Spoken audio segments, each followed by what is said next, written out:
Rago Kota bagate ala manare bade bechi Dubi fa feta na hola na madagechi Orni manna mangela yero ado wal golu Abbonni duri gutti faccia falaga toru Abbonni duri gutti faccia falaga toru Somanya devo kaunande Wanda fata na gutade Tasabina la tulumko Yona pura kostrate Kara botro da jeni Guda gutu darabana Muchdo mano jambini Sina la tu halagana Merta ke sanor nasate Daga ko gargarsa Daga ko gargarsa Daga ko gargarsa Mina ko barabarsa Ashama ashama ashama kam jirtu Ashama ashama ashama kam jirtu Kanarra keessani tujiru ulfaatu Kanarra keessani tujiru ulfaatu Ashama ashama ashama kam jirtu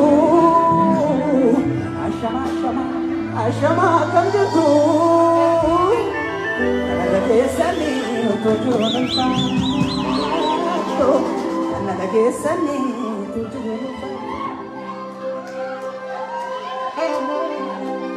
Ashama ashama ashama kam jirtu Ashama ashama ashama kam jirtu Kanarra keessani tujiru ulfaatu Bila jana jala te wana ramfudane yamte natinate wangena Tako dinato fumore diye yeso sante chade dinamena Asinte na yamte choto yata diya enyo tunada se kote bosa Adwaka ojito dirriata babai chopo chopo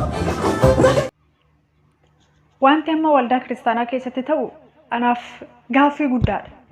Baay'ees garaa koo na guba. Namoonni akkasuma inaafamna waaqayyoo garaa isaanii gubu. Baay'ee isaan gaddisiisu jiru. Waaqayyoo garuu kan hundumaa ilaalee maaliif akka callise isa duwwaatu beeka. Sababni isaayyuu guyyaa firdii isa dhumaatti nama hundumaaf iyyuu akka hojii isaatiitti qabatee fi dhufaa jira. Eenyuufuu nafu. Garuu wanti natti dhaga'amu keessa utoo guyyaan firdii inni dhumaa sun hin ga'iin dhaloonni baay'een badaa jiraachuudha. Namni tokko gaafa dogoggoru namoonni hedduun isa duukaa kufu. Keessattuu tajaajiltoonni, keessattuu faarfattoonni, keessattuu ani raajiidha warra ofiin jedhan, keessattuu ani paastariidha warra ofiin jedhan. Gaafa isaan iddoon ta'anii dhaabbatan, gaafa isaan dubbii sobaa dubbatan, gaafa isaan dubbii waaqayyoo jallisanii, gaafa isaan garaa isaaniitiif jiraatan, gaafa isaan cubbuu waliin makanii cubbuu keessa gangalatanii dhufanii madarakii irra ba'anii, gaafa isaan madarakii irra ba'anii immoo akka nama maraatee lafarra gangalatanii, amma keessumattuu wanti waldaa kiristaanaa keessatti ta'aa jiru waan addaati. Waan ilaaluufis nama qaanessu, waan dhaggeeffachuufis nama qaanessuudha. Waldaan kiristaanaa ulfina waaqayyootu keessa jira. Madarakiin iddoo dubbii waaqayyootti dubbatamu malee iddoo warri quufan addaggoon irratti ba'anii dhiichisan miti. Garuu yeroo ammaa kana soobdootaaf addaggootatu madarakii irra ba'ee dhiichisaa jira. Akkaataan itti madarakii irra ba'anii itti faarfachaa jiran, akkaataan itti achirra ba'anii caffaraa utaalaa jiran warri sirbaniyyuu kanan godhan. Warri sirbaniyyuu akkaatuma isaan irraa bareeduun dhaabbatanii sirbu. Warri dhiichisaniyyuu akkaataa isaan irraa bareedu.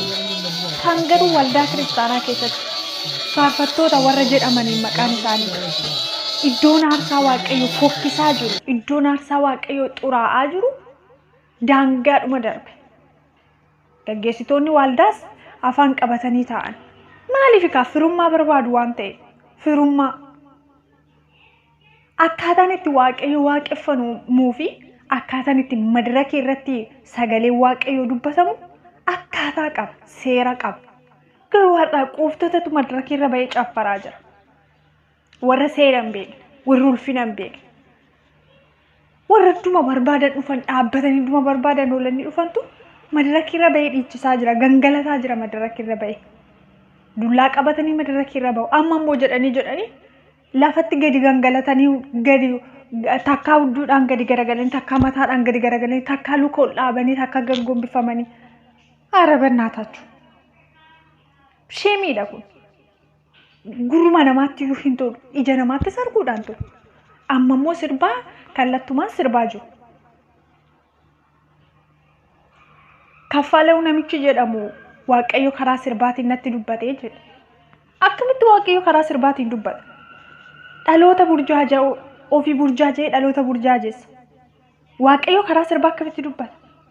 Waaqayyo karaa tokkos karaa lamas hin dubbatan ni jedhu tokko karaa sirbaati jechuudha. Dubbii Waaqayyo akkuma mataa keetiif ta'utti, akkuma deeggarsa keetiif si ta'utti hiikkachuun cubbuudha. Ofii keetii kan dogongorsiistu dhaloota si duubaa dogoggora, dhaloota si duubaa gufataniif yaaduu qabda. Kaan isa deeggaree sirriidhaan koo nama guddaadha, nama jabaadha jechuu danda'a. Jabaa Waaqa qofa. Kunoo isa guyyaa tokkollee dubbii afaan isaa keessaa to'achuu hin dandeenye. Dubbii Waaqayyo akkuma isaa ta'etti kan hiikkatu. Waaqayyo sirbitoota faana hin jira. Sirbitoonni mootummaa Waaqayyoon galu. Waaqayyo akkamitti sirba keessaan dubbata? Waaqayyo akkamitti sirba keessaan ergaa dabarfata? Waaqayyo warra dhugan faana jira. Warra dhuganitti dubbateetu saba isaa barsiisa. Akkamitti? Warra ejjan faana, warra soban faana, warra nama ajjeesan faana, warra seexana gabbaran faana. Akkamitti? Akkamitti dubbii Waaqayyoos akkamitti akkanatti hiikamuu danda'a?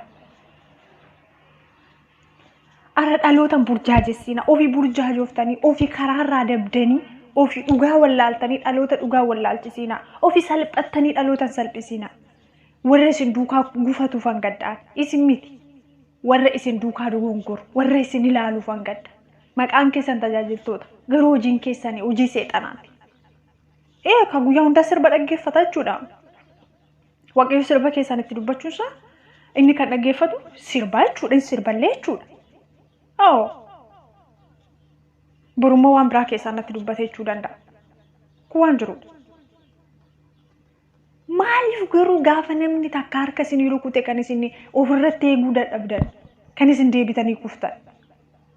Gaafa namni takka namni lama namni sadii isin jaje kan isin iddoo keessanii dhabamtan.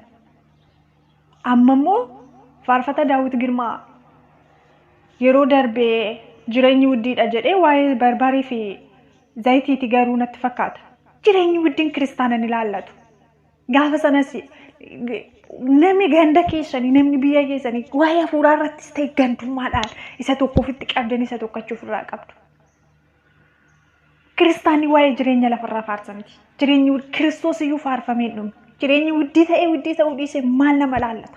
Kiristoos egaa faarfame, Kiristoostu faarfama malee waa'een biyya lafaatti makamuu hin qabu. Ulfina Kiristoostu faarfama, ulfinni Kiristoos iyyuu waaqummaan Kiristoos iyyuu faarfamee dhumu. Waanuma jettan jechootuma filattan maaf wallaaltu? Amma immoo ifa baasee sirbaa jira kun sirbuma ifa sirbaa jira. Kunoo viidiyoo kana dhaggeeffadhe baay'ee na ajaa'ibsiifadhe. Ulfina Waaqayyoo of eeggadhaa malee. Ara hin quufinaa malee, hin quufinaa. Waaqayyo of mul'isuuf hin kaatinaa, baay'een keessan of mul'isuuf dhama'aa jirtu. Faarfannaa tokko kilippii tokko gaafa hojjete addunyaan guutuun akka isa beektu barbaada. Suufii tokko gaafa jijjiirrate, karabaataa gaafa uffate isa malee akka waan namni hin jirretti fudhata. Karabaataa uffachuun kee birqii miti. Suufii uffachuun kees birqii miti, waan haaraa miti. Caammaa tokko gaafa geeddarrate akka waan isa malee namni hin jirre kamaan mootummaa addunyaa ta'etu filaata. Arabannaa taachuu Waaqayyo ulfina isaa eenyuuf dabarsee hin kennu. Waaqayyo immoo mana isaaf hin hinaafu. Waaqayyo Waaqa hinaaffaati. Akka waan guddaatti of hin ilaalina fuula Waaqayyo duratti.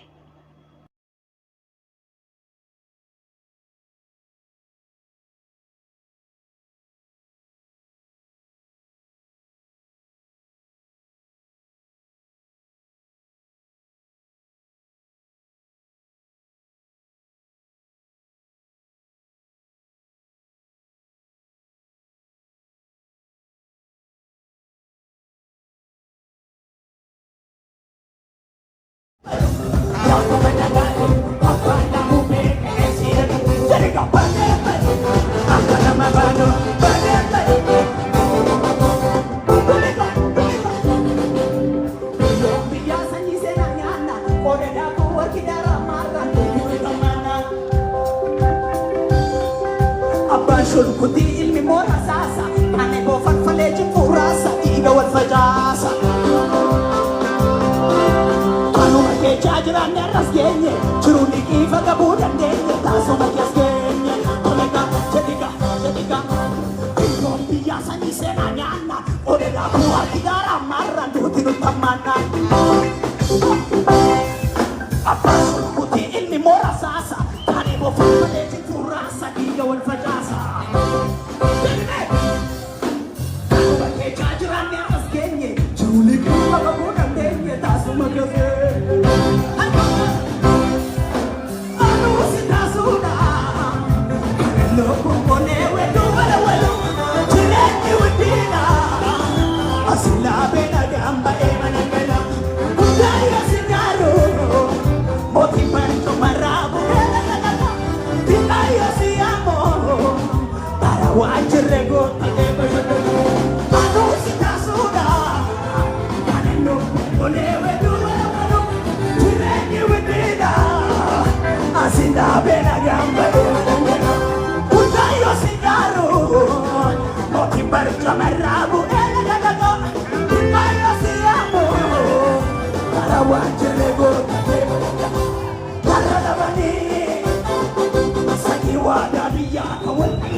Fayote yonechi, arme toro mi age jati yona lande yon, arme kita